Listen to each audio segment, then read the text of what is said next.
जय हिंद दोस्तों, कैसे हैं आप सब। उम्मीद है आप सब लोग अच्छे होंगे, मज़े में होंगे और अपनी पढ़ाई को अच्छे से कर रहे होंगे। राइट, तो आज हम इस वीडियो के अंदर इनकम टैक्स का एक और चैप्टर रिवाइज करने वाले हैं, जो कि आपको स्क्रीन पर देख के पता लग ही गया होगा कि हम बात कर रहे हैं क्लबिंग ऑफ इनकम चैप्टर की। ये जो चैप्टर है ये हमारे एग्ज़ाम में 6 to 8 मार्क्स तक का आ सकता है। क्वेश्चन भी आने के चांसेस रहते हैं इस चैप्टर से, प्लस एमसीक्यू के अंदर भी ये चैप्टर कवर हो सकता है। राइट, तो बहुत ही इंपॉर्टेंट चैप्टर है हमारे एग्जाम के लिए। और खास बात ये चैप्टर इतना लेंथी नहीं है, छोटा सा चैप्टर है, बिल्कुल बस कुछ ही कंसेप्ट है जो अपने को ध्यान रखने होते हैं। राइट, तो चलिए शुरू करते हैं। चैप्टर देखो, हमारे कोर्स का है चैप्टर नंबर 8, लेकिन इनकम टैक्स एक्ट 1961 का है चैप्टर नंबर 5। देखो, जो भी एक्ट होता है ना, कोई भी एक्ट हो, वो चैप्टर्स के अंदर डिवाइडेड होता है। ऐसे ही इनकम टैक्स एक्ट 1961 भी मल्टीपल चैप्टर्स में डिवाइडेड है, जिसमें से क्लबिंग का चैप्टर कौन सा है? Chapter number 5। ठीक है। अच्छा, एक और एक चीज, इनकम टैक्स एक्ट के अंदर क्लबिंग वर्ड तो यूज ही नहीं है। जो क्लबिंग है ना, ये वर्ड, ये टर्म इनकम टैक्स एक्ट में यूज नहीं की जाती। इसकी जगह यूज क्या किया जाता है? देखो, income of other persons included in the assessee's total income, ये फ्रेज यूज की जाती है। लेकिन हम डे टू डे लाइफ के अंदर जो टर्म यूज़ करते हैं वो यूज़ करते हैं क्लबिंग। दोनों का मतलब क्या है? सेम। अच्छा, क्लबिंग का मतलब क्या होता है कि इनकम कमाई किसी और ने टैक्सेबल हो रही है किसी और के लिए। मतलब इनकम कमाई मिस्टर ए ने टैक्सेबल हो रही है मिस्टर बी के लिए। ऐसे कुछ केसेस हमें क्लबिंग के अंदर देखने को मिलते हैं। ठीक है, तो क्लबिंग का मतलब क्या हो गया कि इनकम किसी और की टैक्सेबल हो रही है किसी और के लिए। ठीक है, आगे देखते हैं। तो it means on paper income may be earn by one person but it is taxable in the hands of other person. ये इसका मीनिंग हो गया जो हमने अभी देख लिया है। आगे जो क्लबिंग के प्रोविजंस है ये मैंडेटरी होते हैं, ऑप्शनल नहीं है, ये ध्यान रखना है। मतलब अगर लॉ में लिखा हुआ है क्लबिंग होगी तो अपने को क्लबिंग करनी पड़ेगी। ठीक है, ये हमारी मर्जी नहीं है कि भी मन किया तो क्लबिंग कर लिया, मन किया तो क्लबिंग नहीं करी। ठीक है, क्लबिंग के प्रोविजंस क्या है? Mandatory, even if it results in benefit to the assessee. अच्छा, अब इस लाइन से ये मन में आएगा कि भाई बेनिफिट कैसे हो सकता है क्लबिंग से? किसी और की इनकम मेरे अंदर ऐड हो रही है, किसी और की इनकम मेरे अंदर ऐड हो रही है, तो मेरी तो इनकम इंक्रीज हो जाएगी, मेरा टैक्स इंक्रीज हो जाएगा, तो मुझे बेनिफिट थोड़ी ना होगा। अरे भाई, क्लबिंग का मतलब है किसी और की सिर्फ इनकम नहीं, अगर लॉस है तो वो भी क्लब होगा। अब सोचो, किसी और का लॉस मुझे मिल रहा है, मैं उसको सेट ऑफ कर पाऊंगा, तो मतलब मेरी इनकम कम हो जाएगी, मेरा टैक्स कम हो जाएगा, बड़ा ही फायदा होगा। तो मतलब क्लबिंग से फ़ायदा भी हो सकता है, नुकसान भी हो सकता है। क्लबिंग मैंडेटरी है, ऑप्शनल है। क्लबिंग है मैंडेटरी, चाहे उससे मुझे मतलब असेसी को फ़ायदा हो या फिर नुकसान हो। आगे चलते हैं।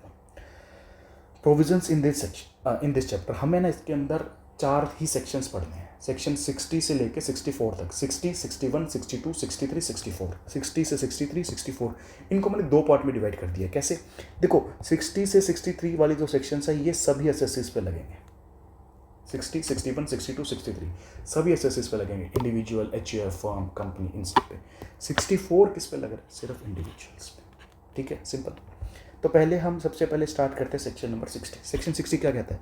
Transfer of income without transfer of asset. कि अगर मेरे पास कोई एसेट है और मैंने वो एसेट किसी बंदे को ट्रांसफर कर दिया।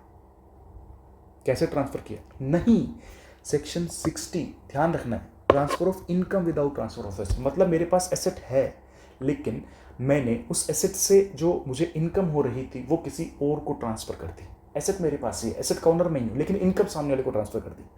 तो भाई इनकम टैक्स एक्ट क्या कहता है? वो जो इनकम है वो वापस मेरी इनकम में ही जुड़ जाएगी, ट्रांसफर की इनकम में जुड़ जाएगी, ट्रांसफर के लिए टैक्सेबल नहीं होगी। क्यों? क्योंकि सेक्शन 60 में ऐसा कहा गया है। ठीक है, ध्यान क्या रखना है, क्या ट्रांसफर रिवोकेबल हो या इरिवोकेबल हो, कैसा भी ट्रांसफर हो। ठीक है, मैंने जिसको ट्रांसफ़र की है इनकम, वो मेरा रिलेटिव होना चाहिए या रिलेटिव ना हो तो भी चल जाएगा। तो भाई रिलेटिव हो या ना हो उस चीज़ का भी कोई फ़र्क नहीं पड़ेगा। ठीक है, देखो, if any person transfers income from any asset to any other person without transferring the asset, then such income will be taxable in hands of transferor. वो इनकम किसके लिए टैक्सेबल हो जाएगी? ट्रांसफरर के लिए। Relationship between transferor and transferee is irrelevant.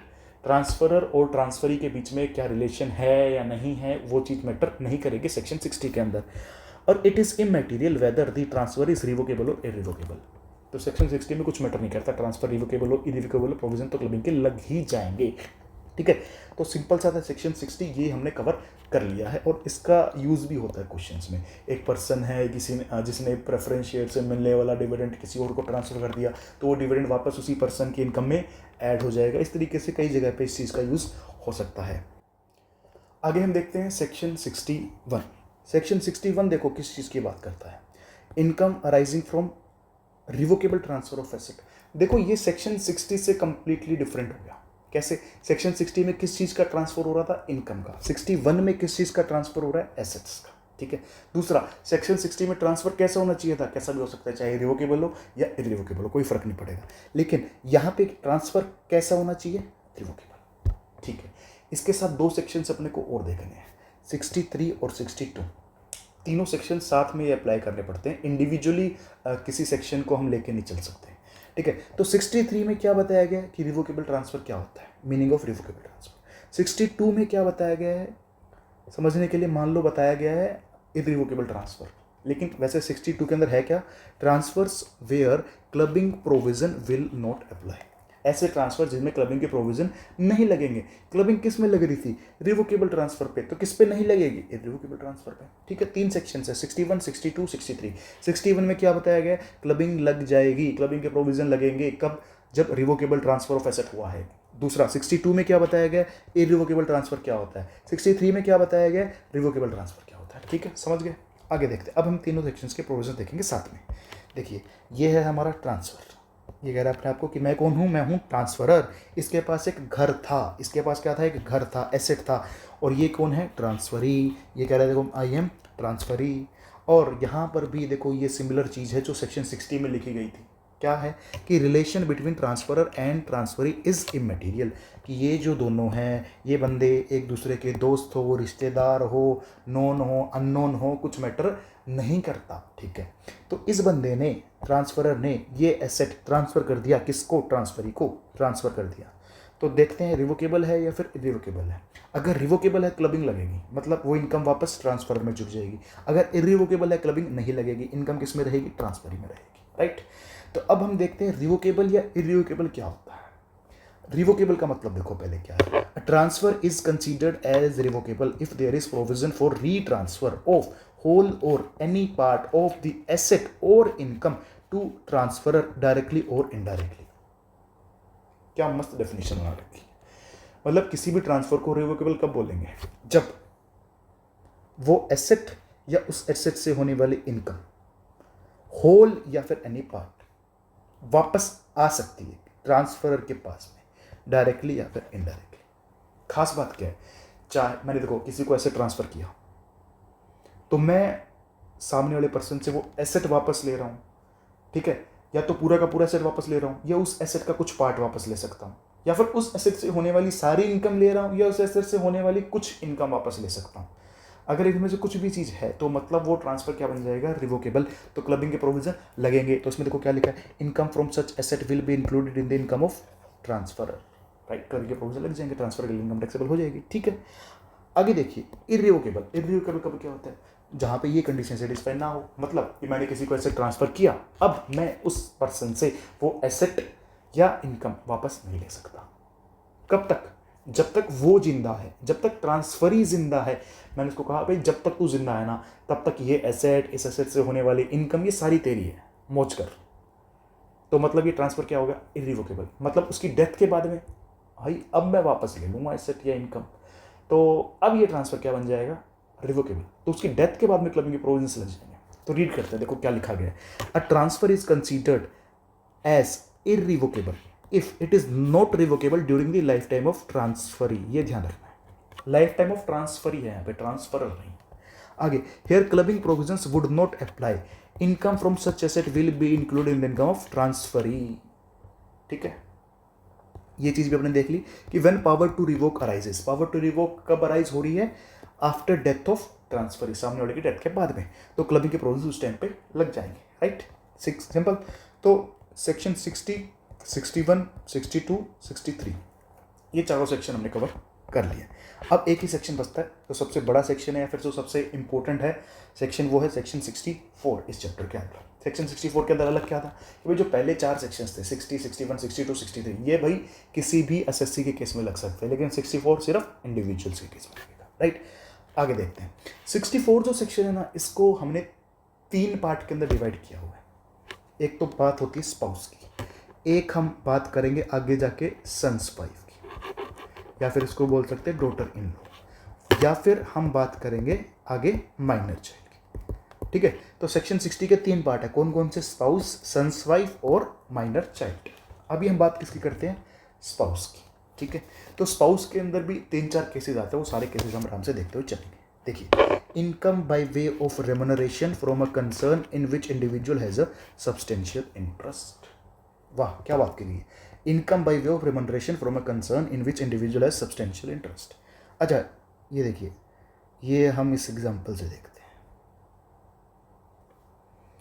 तो इनको आप सब जानते ही होंगे, ये हमारे कौन है, जेठालाल, टप्पू के पापा गड़ा, ये है हमारे जेठिया, और ये है हमारे दया टप्पू के पापा गड़ा, ठीक है। तो ये है गड़ा इलेक्ट्रॉनिक्स।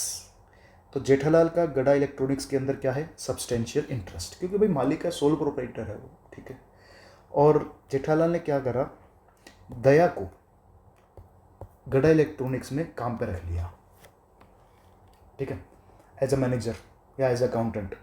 लेकिन जो दया है ना, क्वालिफिकेशन नहीं थी दया के पास में काम करने के लिए, और जेठालाल इसको सैलरी भी पे कर रहा है, ठीक है। मतलब गड़ा इलेक्ट्रॉनिक्स से दया को क्या मिल रही है, सैलरी भी मिल रही है। अब देखो, एक इंडिविजुअल ने अपने स्पाउस को अपने बिजनेस के अंदर काम पे रख लिया, लेकिन स्पाउस क्वालिफाइड नहीं है, तो सेक्शन 64 में क्या कहा गया है कि जो रेमनरेशन स्पाउस को मिली, वो रेमनरेशन वापस किस में ऐड हो जाएगी, उस इंडिविजुअल में जिसका सब्सटेंशियल इंटरेस्ट था। Such remuneration will be taxable in the hands of individual, ठीक है। लेकिन सपोज अगर हम ऐसा मान लेते हैं, दया जो है वो है एक सीए, चार्टर्ड अकाउंटेंट है, और हमने फिर दया को काम पे रखा, तो भाई उस केस में क्लबिंग के प्रोविजन नहीं लगेंगे। But if Daya possesses relevant technical or professional qualifications, provisions of clubbing would not apply। तो उस केस में वो जो इनकम है वो किसके लिए टैक्सेबल रहेगी, दया के लिए टैक्सेबल रहेगी, सिंपल, ठीक है। अब ये सब्सटेंशियल इंटरेस्ट वर्ड यूज हो रहा है, सब्सटेंशियल इंटरेस्ट का मतलब क्या हुआ, या तो ये या फिर ये, इन दोनों में से कोई भी एक कंडीशन अगर फुलफिल हो रही है तो उसको अपन क्या बोल देंगे, सब्सटेंशियल इंटरेस्ट एग्जिस्ट करता है। दोनों के बीच में क्या है, और इंडिविजुअल का 20% शेयर हो किसी भी कंसर्न में, देखो सोल प्रोप्राइटर है ना, फिर तो कोई दिक्कत ही नहीं है, फिर तो अपना सब कुछ अपना ही है, 100% अपना ही है, तो सभी सब्सटेंशियल इंटरेस्ट का मतलब ही नहीं बनता, ठीक है। अगर पार्टनरशिप फर्म है, अगर 20% प्रॉफिट का हिस्सा मेरे पास आता है तो मेरे पास क्या है, सब्सटेंशियल इंटरेस्ट। कोई कंपनी है, 20% इक्विटी शेयर्स मेरे पास है, तो मतलब मेरे पास क्या है, सब्सटेंशियल इंटरेस्ट, राइट। तो ये तो हो गया अगर इंडिविजुअल खुद है। दूसरा केस, इंडिविजुअल प्लस प्लस, इस प्लस को ध्यान रखना है, प्लस का मतलब यहाँ पे है एंड, कि इंडिविजुअल प्लस उसके स्पाउस या फिर ब्रदर या सिस्टर या लीनियल असेंडेंट या लीनियल डिसेंडेंट, ये सारे किसके, इंडिविजुअल के। इन सब के पास मिला के अगर 20% हो गया तो भी हम मान लेंगे कि भाई इंडिविजुअल के पास सब्सटेंशियल इंटरेस्ट है। किस किस के पास, इंडिविजुअल के पास प्लस उसके स्पाउस के पास प्लस ब्रदर और sister of individual plus lineal ascendant या लीनियल डिसेंडेंट, उससे पहले की जनरेशन, उसके बाद की जनरेशन, उसके फादर, ग्रैंडफादर या फिर सन, ग्रैंडसन, इन सब का मिला के। अब इसमें एक कैच क्या है कि देखो, पहली चीज़ तो ये जो ब्रदर या सिस्टर है या असेंडेंट या डिसेंडेंट है, ये सारे किसके हैं, इंडिविजुअल के हैं, स्पाउस के। दूसरा, इंडिविजुअल के पास शेयर होना कंपल्सरी है, मतलब मान लो मिस्टर ए है ना, उसके खुद के पास है ना 0% शेयर है कंपनी में, लेकिन मिस्टर ए के ब्रदर के पास में 15% है, मिस्टर ए के सिस्टर के पास में 5% है, टोटल 20 हो गया। क्या मिस्टर ए का सब्सटेंशियल इंटरेस्ट आ जाएगा, नहीं आएगा, क्योंकि उसके खुद के पास तो कुछ नहीं है ना, खुद के पास होना ज़रूरी है तो ही सब्सटेंशियल इंटरेस्ट आ सकता है, ठीक है। आगे देखते हैं, एक और केस है रेमनरेशन से रिलेटेड। वाह, देखिए हस्बैंड है, ये देखिए वाइफ है, तो ये हस्बैंड है अपनी वाइफ से बच के भाग रहा है, तो दोनों का सब्सटेंशियल इंटरेस्ट है बिजनेस में। बिजनेस का नाम देखिए बेकरार छोले, रेट है 5 रुपये 10 रुपये। तो ये दोनों ने मिलके क्या किया हुआ है, बिजनेस स्टार्ट किया हुआ है, और इस बिजनेस से दोनों को क्या मिल रही है, रेमनरेशन मिल रही है, राइट। तो क्या प्रोविजन बनाया हुआ है सेक्शन 64 में, such remuneration will be included in the income of the spouse whose other income before considering such income is higher. क्या कहा गया है कि भाई एक काम करो, एक बार इस रेमनरेशन को तो साइड में रख दो और तुम्हारी है ना बाकी इनकम कैलकुलेट करो। हमने इन दोनों को क्या बोला कि भाई जो तुम्हें ये इस बेकरार छोले वाले बिजनेस से जो सैलरी मिल रही है इसको साइड में रख दो, इसके अलावा तुम्हारी जो जो इनकम है सारी ऐड कर लो, ठीक है, कर ली ऐड। अब एक काम करो, अब ये बताओ कि बाकी इनकम तुम दोनों में से ज़्यादा किसकी है। अगर हस्बैंड की ज़्यादा हुई तो ये दोनों रेमनरेशन किस में ऐड हो जाएगी, हस्बैंड में ऐड हो जाएगी। अगर वाइफ की ज़्यादा हुई तो ये दोनों रेमनरेशन किस में ऐड हो जाएगी, वाइफ में ऐड हो जाएगी, ठीक है। अच्छा मुझे एक चीज़ बताओ भाई, अगर ये दोनों रेमनरेशन हस्बैंड में ऐड हो रही है तो जो स्टैंडर्ड डिडक्शन होती है अपने को सैलरी में से मिलती है वो एक बार मिलेगी या दो बार मिलेगी, वो मिलेगी दो बार, ठीक है, इसमें से भी इसमें से, राइट। अच्छा एक और पॉइंट, अब यहाँ पे एक और खास बात क्या है कि where any such income is included in the total income of either spouse, income arising in succeeding year shall not be included in total income of other spouse unless he is satisfied. कि पहले साल हमने ये provision लगाया, पहले साल के provision की वजह से हस्बैंड में इनकम ऐड होगी, तो अब हमेशा आगे से किस में ऐड होगी, हस्बैंड में ही ऐड होगी। अगर चेंज करना है तो हमें एओ के पास अप्लाई करना पड़ेगा और एओ अगर सेटिस्फाई होता है तो ही हम चेंज कर सकते हैं in coming years, right, simple है। तो रेमनरेशन के हमने दो केस देख लिए। पहला केस कौन सा था, जब इंडिविजुअल का क्या हो, सब्सटेंशियल इंटरेस्ट हो, स्पाउस को क्या मिल रही हो, रेमनरेशन, स्पाउस क्वालिफाइड ना हो तो रेमनरेशन किस में क्लब हो जाएगी, इंडिविजुअल में। दूसरा केस क्या था, दोनों ही इंडिविजुअल्स का क्या है, सब्सटेंशियल इंटरेस्ट है, दोनों को क्या मिल रही है, रेमनरेशन। तो वो जो रेमनरेशन है वो किस में ऐड होगी, ऐसे इंडिविजुअल में, ऐसे इंडिविजुअल में जिसकी other income before considering this remuneration is higher, ठीक है। आगे चलते हैं, एक और केस देखिए, ये इंडिविजुअल है, बड़ा दुखी है, ये है इसकी स्पाउस, ठीक है। Income arising to spouse from an asset transferred without adequate consideration, मतलब इस इंडिविजुअल के पास में कोई एसेट था, वो उसने ट्रांसफर कर दिया किसको, स्पाउस को। देखिए क्या लिखा है, विदाउट एडिक्वेट कंसिडरेशन, मतलब इंडिविजुअल ने एसेट दिया और बदले में उसे अपने स्पाउस से कोई पैसे नहीं मिले। अगर पैसे मिल जाते तो भाई ठीक है ना, ट्रांजैक्शन वही पूरा हो गया, खत्म हो गया, कोई दिक्कत नहीं है। दिक्कत कब है, जब बिना पैसे के एसेट ट्रांसफर किया। तो देखो पहले हमें देखना पड़ेगा भाई, जो तुमने एसेट ट्रांसफर किया अपने स्पाउस को, क्या एसेट ट्रांसफर किया है, घर ट्रांसफर किया है, कोई बिल्डिंग ट्रांसफर की है, land and building, house property transfer करी है, और other than house property transfer किया। अगर हाउस प्रॉपर्टी ट्रांसफर करी है सेक्शन 27 लग जाए। अब सेक्शन 27 किस चीज़ का है, डीम्ड ओनर का, ठीक है। मतलब कि अगर एक इंडिविजुअल हाउस प्रॉपर्टी ट्रांसफर करता है अपने स्पाउस को विदाउट एडिक्वेट कंसिडरेशन, तो वो ही इंडिविजुअल उस प्रॉपर्टी का क्या रहेगा, deemed owner for the purposes of income tax, right. अच्छा मान लो अगर asset other than house property transfer हुआ है तो देखो सेक्शन 27 तो लगेगा नहीं, क्योंकि वो तो सिर्फ किस पे लगता है, हाउस प्रॉपर्टी पे लगता है। तो income arising from such asset will be including total income of individual transferor. भाई इनकम तो तेरे अंदर ही क्लब होगी अभी भी, लेकिन अब सेक्शन 64 के अकॉर्डिंग अब क्लबिंग के प्रोविजन लग जाएंगे, ठीक है। तो ये वाला हमने कंप्लीट देख लिया है कंसेप्ट। अब यहाँ एक चीज़ लिखी हुई है, ध्यान से देखना इस पॉइंट को, income arising on transferred asset alone have to be clubbed, income earned by investing such income will not be clubbed. तो इसका क्या मीनिंग हुआ, देखो अगर एक इंडिविजुअल ने 1 लाख रुपए के डिबेंचर्स अपने स्पाउस को ट्रांसफर किए, इंडिविजुअल ने अपने वाइफ को 1 लाख रुपए के डिबेंचर्स ट्रांसफर किए, तो जो डिबेंचर से इंटरेस्ट मिलेगी वाइफ को, वो किसकी इनकम में ऐड हो जाएगी, उसी इंडिविजुअल की इनकम में ऐड हो जाएगी, राइट। ये इस प्रोविजन के अंदर कहा गया, ठीक है। लेकिन सपोज ये मान के चलो कि वाइफ ने जो इंटरेस्ट मिला था ना उसको भी इन्वेस्ट कर दिया और अगले साल उस इंटरेस्ट पे भी इंटरेस्ट मिल रहा है, ठीक है, उस इंटरेस्ट पे भी इंटरेस्ट मिल रहा है। क्या जो ये इंटरेस्ट पे इंटरेस्ट मिला है क्या ये भी क्लब होगा, नहीं, ये क्लब नहीं होगा। जो ओरिजिनल एसेट ट्रांसफर हुआ था, ठीक है, एसेट ट्रांसफर हुआ था उसकी इनकम क्लब होगी, ठीक है, इनकम ऑन एसेट क्लब होगी, इनकम ऑन इनकम क्लब नहीं होगी, ठीक है। तो ये चीज का अपने को थोड़ा सा ध्यान रखना है। आगे देखिए, natural love and affection do not constitute adequate consideration. प्यार मोहब्बत को हम कंसिडरेशन नहीं मानेंगे। मतलब कोई इंडिविजुअल ये नहीं कह सकता कि भाई देखो मैंने तो मेरे स्पाउस को, वाइफ को कोई एसेट ट्रांसफ़र किया है, क्यों? क्योंकि ये मुझे बहुत प्यार करती है, ठीक है, इसलिए मैंने इसको एसेट ट्रांसफ़र किया है।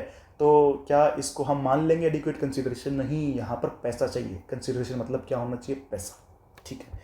एक और देखिए, ये स्पेशल केस, तो आप इन दोनों को तो आप जानते ही होंगे।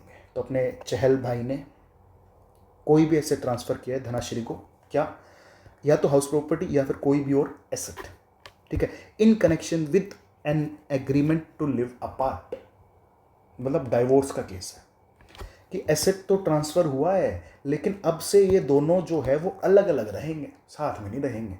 तो भाई अब क्लबिंग के प्रोविज़न नहीं लगाएंगे। तो neither section 27 NOR clubbing will apply, right. तो क्योंकि भाई अब सिंपल है ना, आप सोच के देखो कि भाई इस इंडिविजुअल ने कोई एसेट ट्रांसफ़र किया, तो देखो एसेट भी गया, इनकम भी गई, गवर्नमेंट इसके पास आ रही है, इसको कह रही है कि भाई टैक्स और पे कर, तो बड़ी नाइंसाफ़ी हो जाएगी इसके साथ में। तो इस केस में क्लबिंग के प्रोविजंस भी नहीं लगेंगे, मतलब सेक्शन 64 भी नहीं लगेगा, सेक्शन 27 भी इस केस में नहीं लगता है, राइट। आगे देखते हैं। ये जो है transferred asset invested in business, ये इसी टॉपिक का आगे एप्लीकेशन या फिर यूज़ हो रहा है, ठीक है। यहाँ देखो क्या हो रहा है, एक इंडिविजुअल ने अपने स्पाउस को पैसे दिए थे, एसेट के बजाय क्या दिए थे? पैसे दिए थे। स्पाउस ने क्या करा, ये जो पैसे हैं इसको बिजनेस में इन्वेस्ट कर दिया, इसको बिजनेस में इन्वेस्ट कर दिया, राइट। तो बिजनेस भी अब दो टाइप का हो सकता है, दो टाइप के क्वेश्चंस आ सकते हैं कि स्पाउस ने किसी सोल प्रोप्राइटरशिप में इन्वेस्ट कर दिया, सोल फर्म में इन्वेस्ट कर दिया, या फिर स्पाउस ने किसी पार्टनरशिप फर्म में इन्वेस्ट कर दिया, राइट, ठीक है। तो ये दो टाइप के अपने को केसेस देखने को मिल सकते हैं। तो देखो, अगर सोल फर्म में स्पाउस ने पैसे इन्वेस्ट किए, साल के एंड पे जो प्रॉफिट आएगा ना वो बटेगा किस किस में?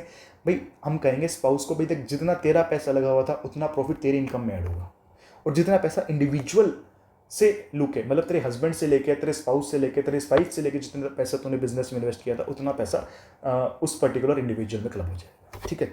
अब फॉर्मूला ध्यान से देखना, क्या लिखा हुआ है? Profit during the previous year को मल्टीप्लाई किया हमने किससे? ये देखिए न्यूमरेटर में क्या है?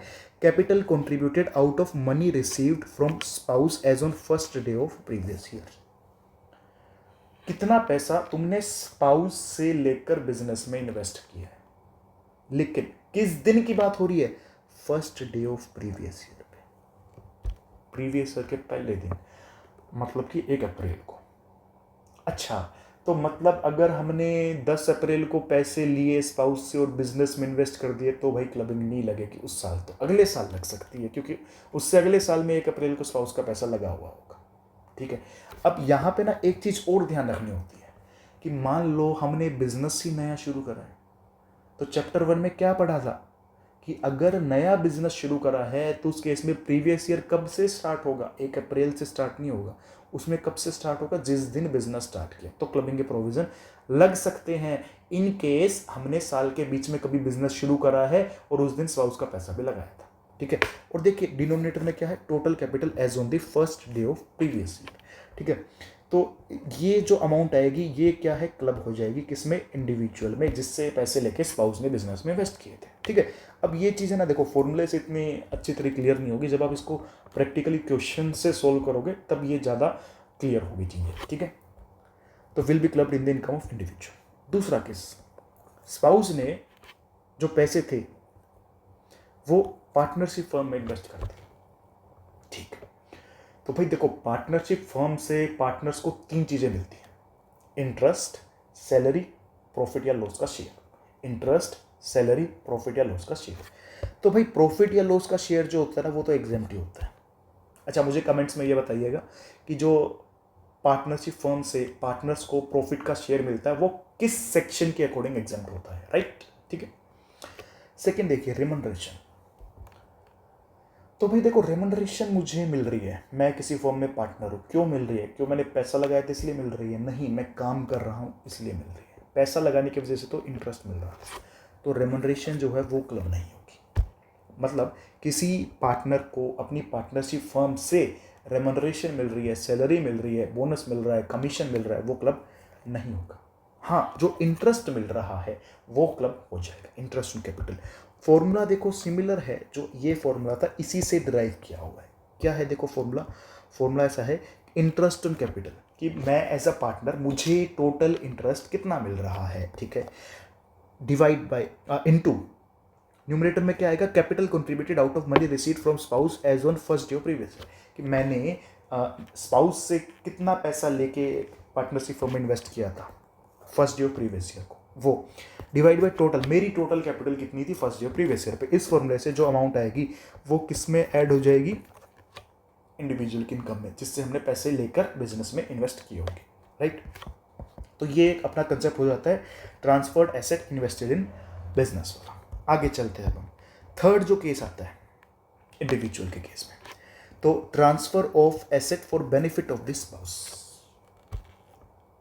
देखो डिफरेंस है, पहले जो हमने देखा उसमें क्या था, लास्ट टॉपिक जो भी देखा उसमें क्या था, transfer of asset to the spouse, उसमें स्पाउस को डायरेक्टली हम एसेट ट्रांसफर कर रहे थे। यहाँ क्या हो रहा है, हम स्पाउस के बेनिफिट के लिए एसेट ट्रांसफर कर रहे हैं, स्पाउस को नहीं दे रहे एसेट, किसी और को दे रहे हैं। देखिए, इंडिविजुअल ने किसी भी और थर्ड पर्सन को ट्रांसफर किया एसेट विदाउट एडिक्वेट कंसिडरेशन।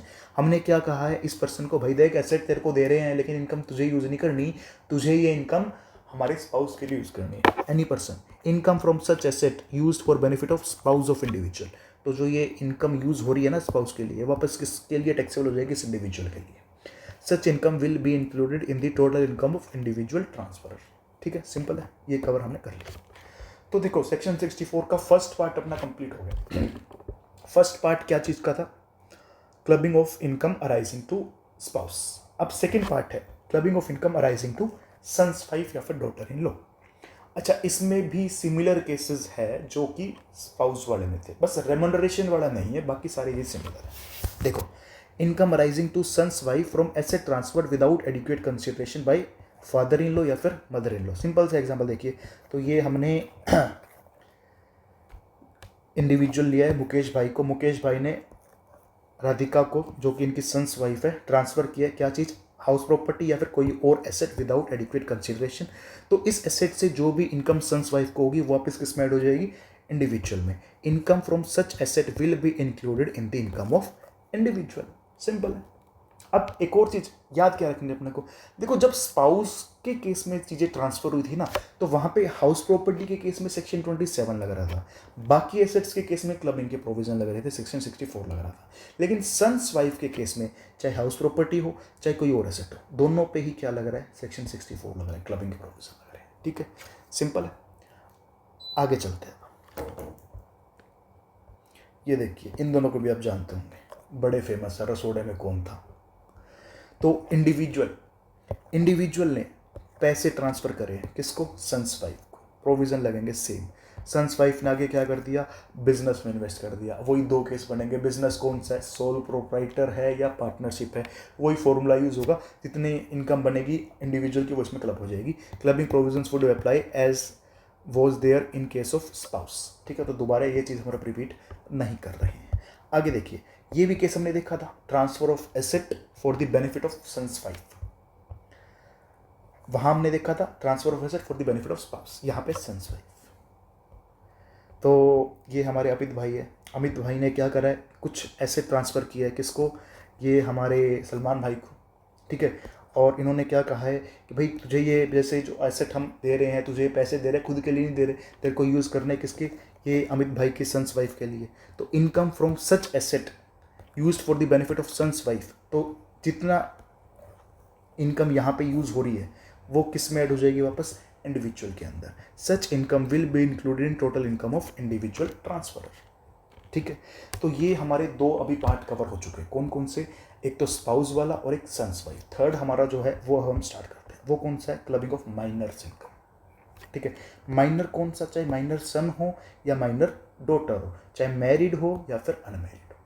ठीक है, सब की बात कर रहे हैं हम यहाँ पे, माइनर सन, माइनर डॉटर, मैरिड हो या अनमैरिड। ठीक है, देखो तो सबसे पहले अगर minor child suffering from disability है, डिसेबिलिटी कौन सी, जो सेक्शन 80U के अंदर बताई गई है, तो उस केस में क्या है कि माइनर की जो इनकम वो क्लब नहीं होगी, उसके खुद के हैंड्स में टैक्सेबल होगी। सिंपल। बाकी केसेस मतलब कौन से, कि माइनर डिसेबिलिटी से सफ़र नहीं कर रहा है, तो उस केस में यहाँ पे अगर माइनर ने जो इनकम अर्न की है वो मैनुअल वर्क से, किसी स्किल से, टैलेंट से, स्पेशलाइज नॉलेज से या एक्सपीरियंस से अर्न की है, ठीक है भाई, कुछ खुद ने कुछ काम करके पैसा कमाया है, तो क्लबिंग नहीं होगी, खुद के हैंड्स में टैक्सेबल होगी। उसके अलावा जो इनकम बची वो सारी क्लब होगी, other income will be clubbed in the income of that parent. किसमें क्लब होगी? Whose total income excluding minor's income is higher, मतलब मदर या फादर किसमें क्लब होगी? तो हम क्या करेंगे, माइनर की इनकम छोड़ के मदर या फादर की इनकम कंप्यूट करेंगे, जिसकी भी इनकम हाइयर होगी उसमें हम माइनर की इनकम क्या कर देंगे, ऐड कर देंगे। अच्छा, एक चीज़ हमने पहले भी देखी थी, जब दोनों स्पाउस का सब्सटेंशियल इंटरेस्ट था, दोनों को रेमनरेशन मिल रही थी, इनकम किस में ऐड हो रही थी, जिसकी अदर इनकम हाइयर है, इन फ्यूचर ईयर्स भी वो उसी में क्लब हो रही थी। ऐसे ही सेम प्रोविजन यहाँ पे भी है। It will continue to be clubbed in the income of that parent only in subsequent years unless A is satisfied otherwise. भाई मदर या फादर में से जिसमें एक बार ऐड होगी हमेशा उसी में ऐड होगी। अगर चेंज करना है तो क्या करना पड़ेगा, ईओ के पास अप्लाई करना पड़ेगा। अगर वो सेटिस्फाई हो जाता है तो हम चेंज कर सकते हैं, राइट। अच्छा, इन केस पेरेंट्स का डाइवोर्स हो चुका है तो माइनर की इनकम किसमें क्लब होगी? भाई उस पेरेंट के हैंड्स में जिसके साथ माइनर रहता है, ठीक है, सिंपल। आगे देखिए, where marriage of parents does not subsist, income of minor child will be included in income of that parent who maintains the minor child in the relevant previous year। ठीक है, simple है। आगे देखिए एक और चीज, if parent with whom minor income of minor is clubbed chooses to pay tax under optional regime, exemption of rupees 1500 in respect of income of each minor child is available under section 10 subsection 32। मतलब अगर minor की income club हो रही है किसी parent की income में और उसने अगर ऑप्शनल रिजाइम सेलेक्ट कर रखी है तो भाई उसको एग्जाम्पशन मिल सकती है 1500 की पर माइनर चाइल्ड की, किस सेक्शन के अंदर, 10 सबसेक्शन 32 में। ध्यान क्या रखना भाई, एग्जाम्पशन सिर्फ ऑप्शनल रिजाइम मिलेगी, डिफॉल्ट में नहीं मिलेगी। ऑप्शनल में मिलेगी, डिफॉल्ट में नहीं मिलेगी। कितनी एग्जाम्पशन है? 1500 पर माइनर चाइल्ड। क्या ऐसी कोई लिमिट है कि सिर्फ 2 ही माइनर चाइल्ड के लिए एग्जाम्पशन मिलेगी? नहीं, जितने माइनर चाइल्ड है उतनी एग्जाम्पशन मिल सकती है। एक और पॉइंट है, ये ध्यान रखना है कि अगर किसी पर्सन ने माइनर चाइल्ड को हाउस प्रॉपर्टी ट्रांसफर करी है तो अगर माइनर मैरिड डॉटर है ना तो उसके ऊपर सेक्शन 27 नहीं लगता, क्लबिंग के प्रोविजन हाँ लग जाएंगे। तो इनकम किस में ऐड होगी? माइनर मैरिड डॉटर के जो पेरेंट्स हैं, मदर या सिस्टर है, जिसकी भी अदर इनकम हाइयर है, उसमें ऐड हो जाएगी। 1032 की एग्जाम्पशन भी मिल जाएगी अगर ऑप्शनल रिजाइम है तो। अदर माइनर चिल्ड्रन, मतलब एक पर्सन ने माइनर सन को या फिर माइनर अनमैरिड डॉटर को प्रॉपर्टी ट्रांसफर करी है तो भाई सेक्शन 27 लग जाएगा। सेक्शन 27 डीम्ड ओनर का है तो इनकम किस में क्लब होगी? क्या इसमें भी ये देखेंगे क्या कि पेरेंट में से, मदर या फादर में से किसकी अदर इनकम हाइयर है? नहीं, यहाँ पे ये नहीं देखेंगे। यहाँ तो सिंपल जिसने ट्रांसफर करी है वही ट्रांसफरर क्या बन जाएगा, डीम्ड ओनर। और सेक्शन 1032 की एग्जाम्पशन भी नहीं मिलेगी। सेक्शन 1032 की एग्जाम्पशन क्यों नहीं मिल रही भाई? ये तो तभी मिलेगी ना जब सेक्शन 64 के अकॉर्डिंग क्लबिंग हो रही हो। सेक्शन 64 के अकॉर्डिंग क्लबिंग ही नहीं हो रही तो फिर उस केस में 1032 की एग्जाम्पशन नहीं मिलेगी। तो ये अपने माइनर से रिलेटेड प्रोविजन जो है वो भी कंप्लीट हो गए। अच्छा, एक मैं क्वेश्चन पूछता हूँ, इसका आंसर आप मेरे को कमेंट्स के अंदर बताइएगा कि देखो एक माइनर है, ठीक है, उस माइनर ने 1 लाख रुपए जीते हैं किसी डांस कंपटीशन से। तो पहला क्वेश्चन, क्या 1 लाख रुपए की क्लबिंग उसके पेरेंट्स की इनकम में होगी? यस और नो। दूसरा क्वेश्चन, ये 1 लाख रुपए जो उसने जीते हैं ये उसने बैंक में डिपॉजिट करा दिए और उसको 10,000 रुपये का इंटरेस्ट मिल रहा है बैंक से। क्या ये 10,000 रुपये की क्लबिंग होगी पेरेंट्स में? यस और नो। तीसरा क्वेश्चन, कि जो ये 10,000 का इंटरेस्ट मिला था ना, ये भी इन्वेस्ट कर दिया बैंक में और इस 10,000 के ऊपर 1,000 का और इंटरेस्ट मिला है, क्या ये 1,000 क्लब होगा? 3 चीज़ें मैंने पूछी, ये 3 चीज़ें आपको बतानी है। क्या 1 लाख क्लब होगा, 10,000 क्लब होगा या 10,000 क्लब होगा? यस और नो। ठीक है, आगे चलते हैं। तो एक अपना छोटा सा टॉपिक आता है क्रॉस ट्रांसफ़र का। ठीक है, क्रॉस ट्रांसफ़र क्या होता है कि देखो हम दिमाग लगा रहे थे, हमने सोचा कि मिस्टर ए अगर मिसिज़ ए को प्रॉपर्टी ट्रांसफ़र करेगा तो वापस इनकम किस में आ जाती है? मिस्टर ए में। ऐसे ही मिस्टर बी जो है वो अगर कोई एसेट ट्रांसफ़र करेगा मिसिज़ बी को तो इनकम किस में आ जाती है? मिस्टर बी में। तो इन दोनों ने क्या प्लान करा? मिस्टर ए ने कहा कि मैं एसेट किसको ट्रांसफ़र देता हूँ? मिसिज़ बी को। और मिस्टर बी जो है वो ट्रांसफ़र किसको कर देती है? किसको कर देता है, मिसेज ए को, ठीक है। अब तो क्लबिंग लगेगी नहीं क्योंकि हमने तो स्पाउस को एसेट ट्रांसफर नहीं करा। तो भाई सुप्रीम कोर्ट ने कहा, क्या हमें पागल समझा? तो सुप्रीम कोर्ट ने देखो क्या डिसीजन दिया है, in case of CIT versus Keshavji Morarji, commissioner of income tax versus Keshavji Morarji, ये केस लो का नेम है। Supreme court observe that if two transactions are interconnected and are the part of the same transaction in such a way that it can be said that the circuitous method was adopted as a device to evade the tax, implications of clubbing provisions would be attracted। देखिए ये wordings case लो की है, ये अपने को कोशिश करना है कि यही वर्डिंग्स आप अगर क्रॉस ट्रांसफर का क्वेश्चन आता तो हम उसमें लिख पाएँ। तो मतलब जो हमने एग्जांपल दिया था कि ए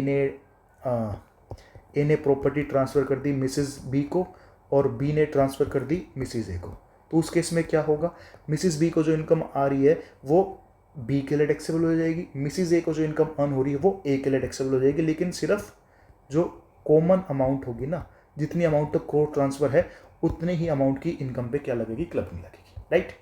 अच्छा, एक लास्ट जो सेक्शन अपने पास बचता है वो कौन सा है, सेक्शन 64 सबसेक्शन 2।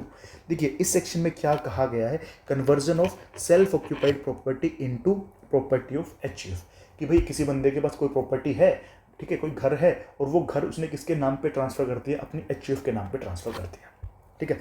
तो इसके लिए एक एग्जांपल लेते हैं। क्या एग्जांपल लेते हैं कि देखिए एक HUF है जिसमें मिस्टर ए, मिसेस ए और एक है इनका माइनर चाइल्ड और एक है मेजर चाइल्ड, ये 4 बंदे हैं। ये 4 बंदे मिला के क्या बना रहे हैं, एक HUF बना रहे हैं, HUF। तो मिस्टर ए के पास कोई प्रॉपर्टी थी, वो प्रॉपर्टी उसने HUF को ट्रांसफ़र कर दी, ठीक है।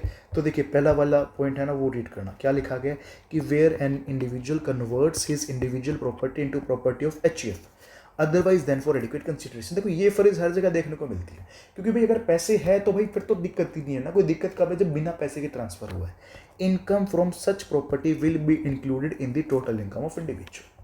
मतलब अगर ए ने कोई प्रॉपर्टी HUF को ट्रांसफर करी है तो वो इनकम HUF के लिए टैक्सेबल नहीं होगी, अभी भी किसके लिए टैक्सेबल रहेगी, वो इनकम ए के लिए ही टैक्सेबल रहेगी, ठीक है। तो नेक्स्ट पॉइंट में क्या कहा गया कि मान लो इस HUF का इन फ्यूचर क्या हो जाता है, पार्टीशन हो जाता है, उस प्रॉपर्टी के भी 4 हिस्से हो गए, एक हिस्सा मिस्टर ए को मिल गया, एक मिसेस ए को मिल गया, एक माइनर चाइल्ड को मिल गया, एक मेजर चाइल्ड को मिल गया। तो अब क्या होगा, पार्टीशन होने के बाद देखो प्रोविज़न क्या है, प्रोविज़न ये है कि where converted property has been partition income derive from such property as is received by spouse of individual shall also be included in total income of individual. मतलब क्या कहा गया है कि अगर पार्टीशन हो जाता है तो जो मिस्टर ए को मिल रहा है वो तो इसके लिए टैक्सेबल है ही, इसका खुद का हिस्सा इसके लिए टैक्सेबल है। मिसेस ए को जो इनकम रिसीव होगी ना वो भी किसके लिए टैक्सेबल हो जाएगी पार्टीशन के बाद, मिस्टर ए के लिए।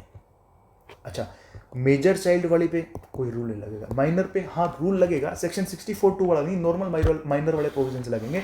मतलब माइनर चाइल्ड की इनकम किस में ऐड होगी, या तो मिस्टर ए में या मिसेज ए के अंदर, जिसकी भी अदर इनकम हाइयर होगी, ठीक है। ये कहा गया है सेक्शन 64 सबसेक्शन 2 के अंदर। इसके ऊपर एक क्वेश्चन भी है ऐसे का, वो आप प्रैक्टिस कर सकते हो।